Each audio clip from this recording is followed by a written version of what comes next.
Buenas tardes, soy Ignacio Escolar, son las 6:35 de la tarde, hemos tenido un pequeño problema técnico, pero ya estamos con Cristina Pardo, periodista. ¿Qué tal, Cristina? ¿Cómo estás? Bien, bien, bien. ¿Y tú? Bien, ya me avisaste que íbamos a tener problemas técnicos cuando te quise invitar a estas entrevistas por videoconferencia. Me dijiste, me lo tenéis que explicar muy bien porque me lío con la Es que tecnología. te voy a decir una cosa. Hasta A que ver, no llegó el estado de alarma, yo no había hecho una videoconferencia en mi vida, una videollamada de estas. Odio la tecnología, se me da fatal.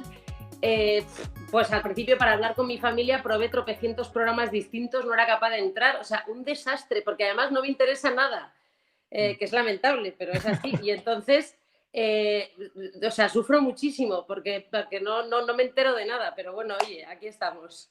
más allá de las peleas con las videoconferencias, ¿qué tal llevas el confinamiento? ¿Qué estás haciendo estos días? Pues mira, yo lo llevo bien porque justo antes de que se decretara el estado de alarma hice una mudanza, entonces los primeros días estuve como muy atareada deshaciendo las cajas. Después yo he tenido mucha suerte, mmm, supongo que también como tú, porque yo mínimo 2 días a la semana salía a trabajar, uno al hormiguero y otro al programa.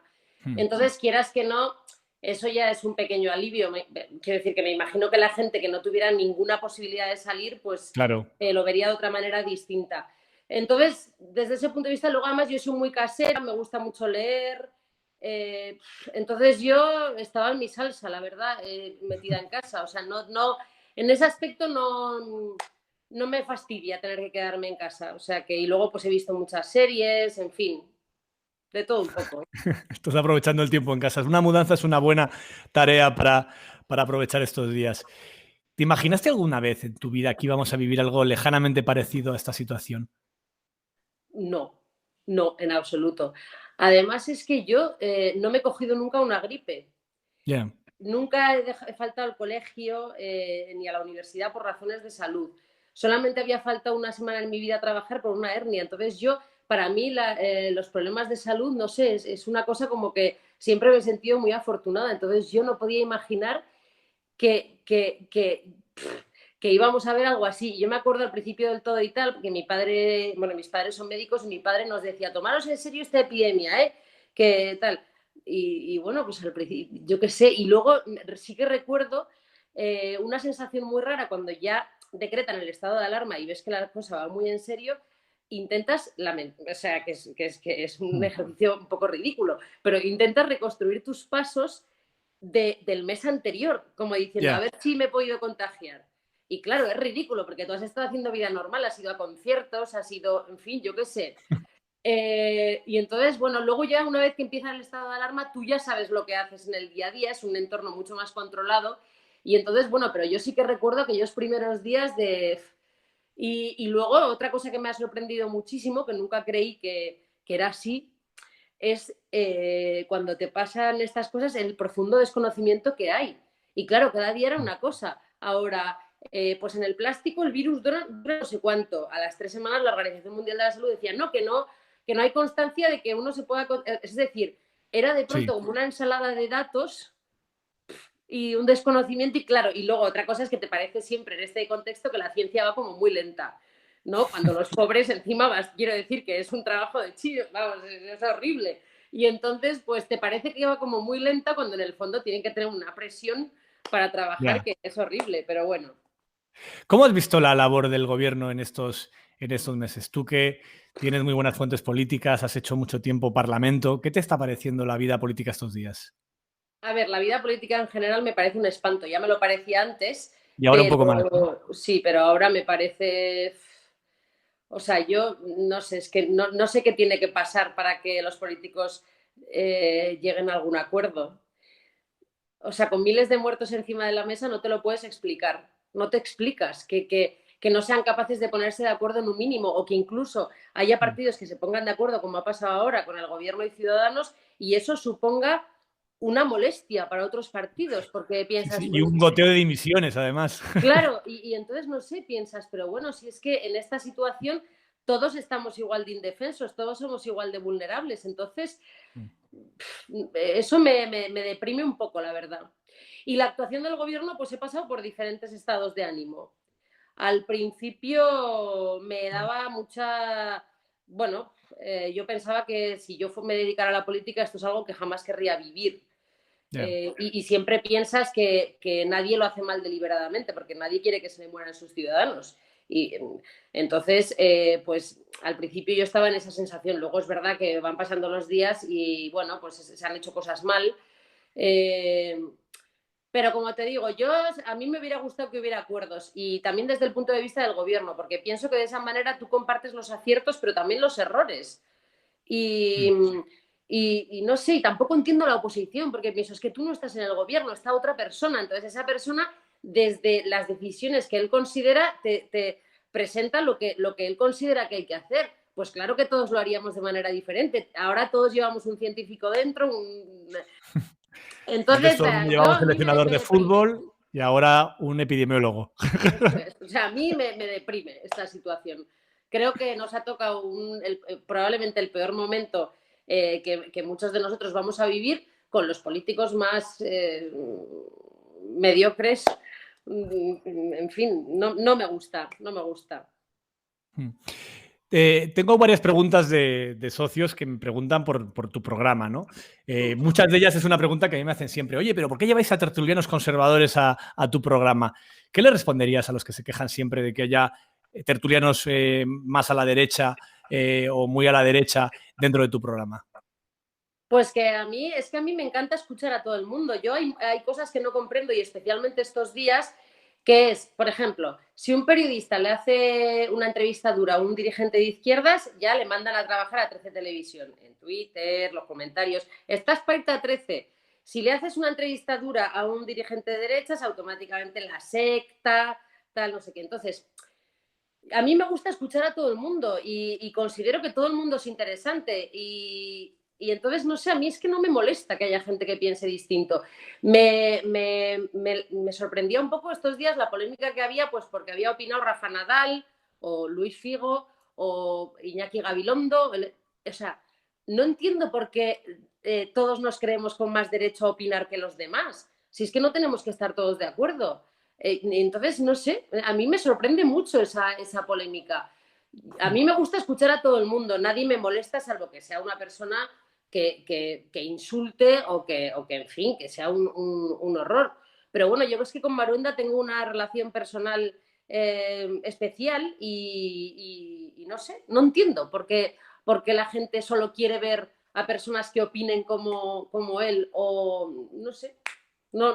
Más allá de esas críticas tan habituales, que a mí también me hacen algunas veces, ¿no tiene la sensación de que estamos en un momento de muchísima polarización? Hace poco estuve en Argentina y sabes que allí se han inventado un término para hablar de esto, lo llaman la grieta.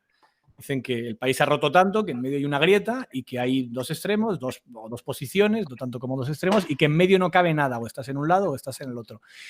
Y es verdad que la situación en España no es la que están viviendo en Argentina, Sí. afortunadamente, pero sí que creo que en los últimos meses, probablemente desde que llegó el gobierno de coalición y más aún a raíz de la pandemia, esa polarización ha crecido muchísimo más. Yo también lo creo. Creo que estaba instalada un poco antes, pero ahora creo que de verdad es terrible. Yo es que además intento leer los periódicos todos los días, leo, bueno, pues en las redes sociales a gente que piensa muy distinto que yo. Y hay veces que leo a personas que a priori pensarían distinto y digo, bueno, pues joder, pues en esto tiene razón, o qué reflexión más interesante, aunque yo la contaría así. No sé, yo creo que falta poca reflexión y sobre todo falta muy poca tolerancia. O sea, tú no puedes pretender que quiero decir, Nadal, ¿no? El ejemplo que hablábamos antes, es un Sí. personaje público, pero ¿eso qué significa? Que no puede tener su opinión como ciudadano al que le está afectando esta situación también. No sé, es que aquí hacemos héroes y villanos en 5 minutos y a mí eso me parece muy preocupante. Eh, y luego, con respecto a los periodistas, fíjate, a mí me pasa una cosa hasta en casa.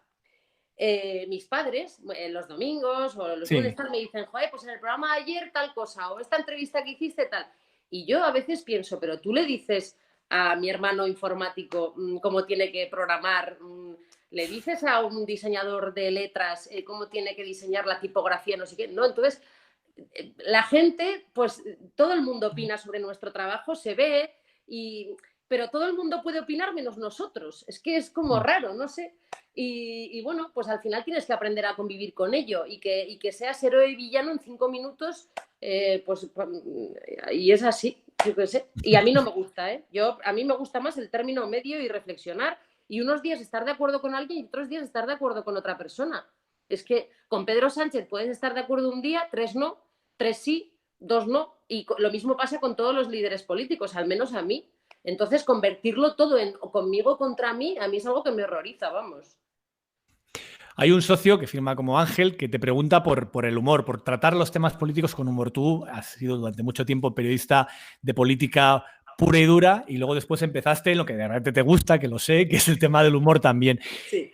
La duda de Ángel es si en algunos temas el tratarlo desde un punto de vista del humor no puede hacer más fácil su discurso. Por ir a un ejemplo muy, muy claro, cuando Esperanza Aguirre era el personaje más popular de Caiga quien caiga y era el hola majete que le respondía a Pablo Carbonell, que al final eso fue un traje de piel de cordero que sirvió durante años a Esperanza, que era muy distinta a esa caricatura. ¿Qué opinas de eso? A ver, a mí el humor me parece que tiene solo ventajas. O sea, por una parte es un mecanismo de defensa, en este caso para mí, que tienes que contar las noticias políticas. Yo, si no pudiera desdramatizar y caricaturizar a las personas que nos dirigen, yo no hubiera podido cubrir la información política tanto tiempo, porque el día a día es agotador. Y luego, a mí, tratar a los que nos dirigen pues con sorna y tal, me parece que por un lado es una manera, un ataque bestial y sin embargo hecho con cierta clase, creo que puede ser mucho más letal que un insulto o una palabra gruesa. Y entonces, no sé, yo es que soy muy partidaria. También es verdad que no es una cosa que yo haya forzado, a mí me sale así. Y luego es que, jolín, también hemos vivido momentos que no daban para otra cosa, sinceramente. Yeah. O sea, entonces, pues yo prefiero así. Creo que el humor es mucho más dañino que cualquier insulto. Siguiendo con el humor, ¿qué pensaste del vídeo este tan famoso de estos últimos días de un señor en un Mercedes descapotable con un chofer al volante gritando gobierno de dimisión con el megáfono? ¿Qué te pareció? Pues que es una pena que no... O sea, es que no... A mí se me ocurren tantas cosas para hacer que no sé.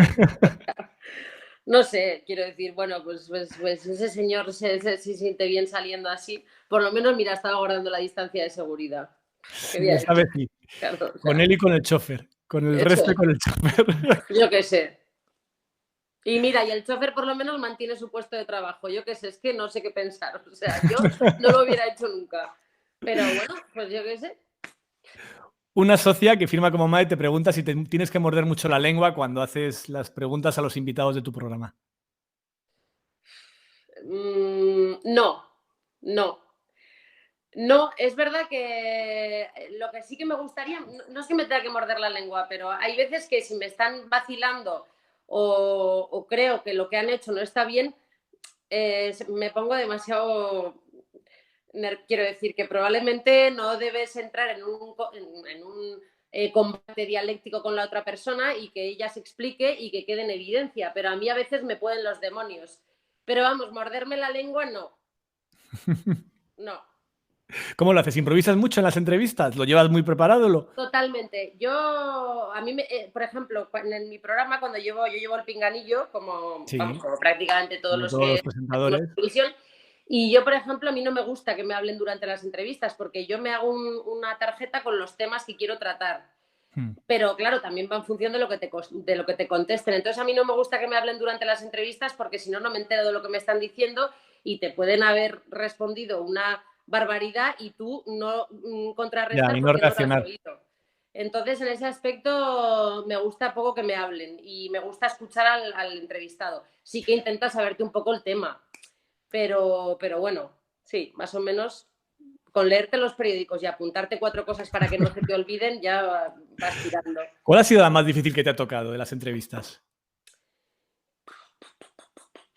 Pues a ver, en esta época difícil, es que al hilo de lo que me preguntabas antes, hay una cosa que también siempre me gusta decir. Muchas veces nos dicen, habéis llevado hoy a 3 de derechas. Ah, sí, eso es una... Sí, Y yo a veces digo, si supierais la cantidad de gente que nos dice que no ya. Mm. cada semana, o sea, entonces, claro, a ver, pues de los que he podido entrevistar en esta época, pues siempre hay alguno más peleón que otro. Pues, no sé, a mí me gusta jugar al ping-pong, pero así especialmente difícil no. Los que me gusta porque juegan al ping-pong, pues Gabriel Rufián, Rafa Hernando, el del PP, es Sí, muy... suelen ser, son perfiles bastante entretenidos para entrevistar. Sí, sí, sí, da Sí, juego siempre. luego, pues bueno, Esperanza Aguirre, lo que pasa es que Esperanza Aguirre en este programa solo estuvo hace 2 o 3 semanas y como entraba por Skype, y además se lo dije, digo, es que te has puesto muy lejos y parecías un testigo protegido, porque yo creo que, claro, estabas muy oscura y realmente no es lo mismo que entrevistar cuando ves bien a la persona o incluso cuando la tienes delante. Pero vamos, no, Artur Mas también me parecía un hueso duro de roer, bueno, hay muchos, pero ya te digo que yo tampoco es que entreviste siempre a quien quiero, porque es que la cantidad de gente que nos dice que no es bestial. Ya. O sea, Mm. entonces, ¿Qué crees que va a cambiar en nuestro oficio, en nuestro trabajo de periodista, cuando pasemos esta pandemia y esta situación de confinamiento? pues creo que a mejor nada. ¿Y qué te Creo que gustaría que cambiara? a mí sí, porque, o sea, yo sufro muchísimo por el desprestigio que tenemos, así en general. O sea, que Sí. hay buenos periodistas y malos, pero a mí me hace un poco sufrir y seguro que todos hemos contribuido, y yo también, ¿eh? Pero no sé, me gustaría que nos hiciéramos valorar un poco más por la sociedad y no sé, hombre, yo creo que en esta época del coronavirus los periodistas han hecho un gran esfuerzo, pues por trasladar la información a los lectores en condiciones muy complicadas. Eh, por hacer los programas de televisión, pues probablemente con redacciones mermadas. El papel por intentar aguantar como pudiera, en fin, las radios, todos. Entonces, bueno, yo creo que a mejor no cambiará nada y ojalá no cambiase a peor. Ya. No sé. O probablemente vayamos a una situación económicamente más difícil para los medios y eso ya sabemos los dos que acaba siendo un problema para los periodistas, no solamente para las empresas de medios. Pero mira, fíjate, no solo para nosotros. Yo ahora pienso que si tienes que contratar a alguien una vez que pase todo esto, en cualquier oficio, me da igual, pues probablemente el empresario para sobrevivir y el empleado para trabajar, pues si te ofrecen 200 euros menos de lo que cobrabas antes, con tal de tener trabajo, ¿qué harás? Pues Ya. probablemente decir que sí. Entonces, hombre, estas situaciones siempre se sabe cómo evolucionan. Ojalá, yo a veces veo los pronósticos económicos y pienso, joder, ojalá se estén equivocando todos Ya. y yo qué sé, y salgamos de esta y la gente esté mejor, pero yo qué sé. Ahora yo solamente pienso en que ojalá la recuperación sea rápida, que no haya mucha gente que se quede por detrás que la gente que pueda volver a trabajar no tenga que aceptar peores condiciones que las que tenía antes. Pero bueno, yo qué sé, a ver. Sí, ¿qué te da más miedo? Un posible rebrote de la enfermedad en otoño, como pronostican muchos científicos que recuerdan cómo en la gripe del 18 fue peor el segundo año, el 19, que el propio 18, o las consecuencias económicas que nos vamos a enfrentar. Pues fíjate, yo el rebrote con todo lo que se está hablando y que es un riesgo cierto que está ahí, yo al final pienso que nos pillaría con alguna lección aprendida que no teníamos en la primera oleada, que todo era desconocimiento, improvisación. Entonces siempre piensas que un rebrote, hombre, que pudiera ser más virulento, ojalá no, pero piensas que te coge con algo más de conocimiento, ¿no? Mm. Eh, a mí la situación económica sí que me preocupa porque al final eso le afecta a todo el mundo, ¿eh? O sea, especialmente al que le va a ir mal. Ya. Pero el que le va medianamente bien, normal, pues también tiende a replegarse. Quiero decir que al final es una situación que no beneficia a nadie, pero a mí desde luego sí que me gustaría que la gente no se quedara atrás y a todos nos pasa. Yo en mi barrio pienso todos los días, pues si salgo al supermercado pienso, joder, ojalá abran todos, ¿no? Ojalá pues algún día ha salido a alguna tienda y de pronto ves que no ha abierto y dices, joder, a ver si no va a abrir más. Todos queremos tener los barrios llenos de la vida que teníamos antes Sí. y que la gente pueda hacer lo mismo que antes. A mí me parece terrorífico cuando veo a todas estas personas que no han podido cobrar los ERTES y tal. Digo, joder, digo, es que claro, o sea, yo no podría dormir. Es que me parece una angustia que creo que nadie se merece pasar por eso cuando además estabas en una situación normal. No Sí. sé, me No, y parece... todas las personas que están en la economía informal, que cobraban en trabajos irregulares, en negro o en la economía sumergida y que de repente no tienen ni siquiera un ERTE. Es ¿No? decir, Y la no solo sociedad eso, sino que con un estado de alarma no puedes ir a tu no lugar de puedes. trabajo porque Claro, lógicamente no claro, existe y luego no puedes acceder a las prestaciones porque lógicamente tu vida laboral no existe. no existe. No sé, a mí me parece un drama y ojalá en esto, de verdad, ojalá en esto sí que acertaran y sí que se pusieran de acuerdo, aunque sea en intentar acertar, Y en porque eso de esto sí que es ponerse algo de que nos acuerdo, afecta a todos. es un poco llamativo que la patronal y los sindicatos sean capaces de ponerse de acuerdo, y fíjate que en principio sus intereses son mucho más distantes, y los partidos políticos no lo puedan lograr. Yo es que de verdad no lo entiendo. Además es que a este país le ha ido bien cuando los partidos se han puesto de acuerdo. Yo también quizá influye que soy de Pamplona y lo viví más de cerca, Mm. pero para mí el pacto contra el terrorismo de ETA, de verdad, es que lo recuerdo con una emoción y joder, yo no sé, es que nos ha ido bien cuando se ponen de acuerdo gente tan dispar, porque además esto es como la vida misma. Si en vez de 2 personas hablan 5, hay más posibilidades de que surja alguna buena idea. Ya. Y luego lo que también te decía antes, es que es una ventaja para todos, porque puedes compartir los aciertos, pero también los errores, de tal manera que no se le puedan atribuir solo a una persona. No sé, tío, a mí siento mucha impotencia, porque entonces ya no se pondrán de acuerdo nunca. Un socio que firma como JP. Pregunta por qué elegiste ese nombre para el programa, lo de liarla pardo. Pues mira, realmente tampoco lo elegí yo. O sea, claro, hubo una serie de propuestas, pues hablando con la cadena y tal, y esa le gustaba a todo el mundo. A mí al principio me generaba un poco de presión, porque digo, claro, liar la parda, a ver si van a pensar que es que yo voy a montar un pollo cada domingo. Y entonces a mí me hacía sufrir muchísimo, porque tampoco era mi intención. Pero bueno, luego ya me he acostumbrado. Sí que tengo que decirte que a mí me da un poco de rubor lo de que mi apellido esté ahí, pero bueno, luego pienso en mi padre y pienso, pues A ya tu padre está. le parece bien, ¿no? Sí, a mi padre le parece bien. ¿Cómo lo organizáis para hacerlo en teletrabajo en el programa? Porque en la redacción del diario.es, bueno, la tenemos cerrada, no va nadie, estamos todos trabajando desde casa, pero podemos hacerlo, porque hasta las entrevistas en vídeo las podemos hacer así. Pero en un programa de televisión tenéis que ir físicamente. ¿Cómo os organizáis? Pues mira, nosotros solo estamos yendo físicamente los domingos Mm. y hacemos la primera reunión por videollamada es el jueves. De lunes a miércoles estamos conectados por WhatsApp y el jueves hacemos una videollamada de todos pues para ver los temas y tal. Yo debo decirte que estoy segura de que tiene muchos inconvenientes, pero en mi caso personal o mi opinión personal es que somos mucho más efectivos. Porque Sí, cuando tú estás en la divertido. redacción, te vas a reunir, a uno le han llamado, el otro se ha tenido que ir a no sé dónde, el otro está terminando de hacer una cosa, a ti te llaman por teléfono, la reunión no empieza nunca, no termina jamás, quedas en reunirte al día siguiente porque no estaba todo... Quiero decir, yo ahora siento que somos mucho más efectivos. Obviamente pues te falta el componente ese de las relaciones sociales y tal. Ya.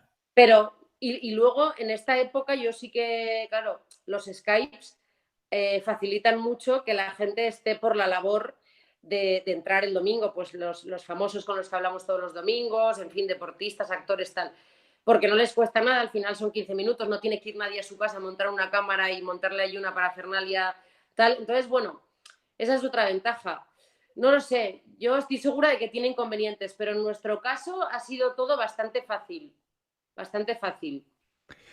Una última pregunta. Antes hablabas de las series que estás viendo más series. ¿Qué series recomiendas en este confinamiento? ¿Qué estás viendo? Pues mira, ahora mismo estoy viendo Oficina de Infiltrados Ah, me han hablado muy bien en de ella, Movistar. la francesa, sí. Sí, No la he visto todavía. eh, me he tragado las 4 temporadas seguidas. Me ha gustado mucho, me ha gustado mucho. Me han hablado muy bien. Pero tampoco, a mí me encantan las de espías y tal, y tampoco es la que más me ha gustado. Una de las que más me ha gustado de espías es Fauda, en No la Netflix. conozco. Buenísima, buenísima. He visto también Califat, en esta cuarentena. He visto Unorthodox. ¿Qué más he visto? No me acuerdo, pero vamos, he visto bastantes. Y las de espías me chiflan. Me las trago una detrás de otra. De hecho, hay veces que ya me dicen, oye, vamos a cambiar un poco de tema, ¿no? Porque yo podría estar viendo series de espías toda mi vida. Pero ahora estoy terminando Oficina de Infiltrados.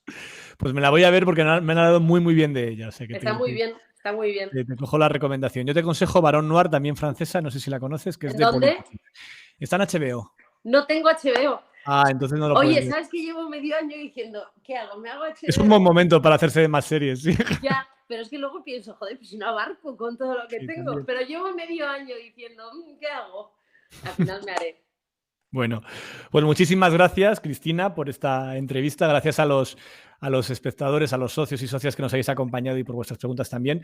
Mañana no tenemos entrevista porque tenemos un encuentro en Instagram con Esther Samper, nuestra periodista experta en temas científicos y que responderá a preguntas. No paro. Y el viernes tengo de entrevistado en esta sección a José Luis Rodríguez Zapatero, presidente del Gobierno. A las 6:30 estaremos aquí. Gracias, Cristina. Adiós, gracias a todos.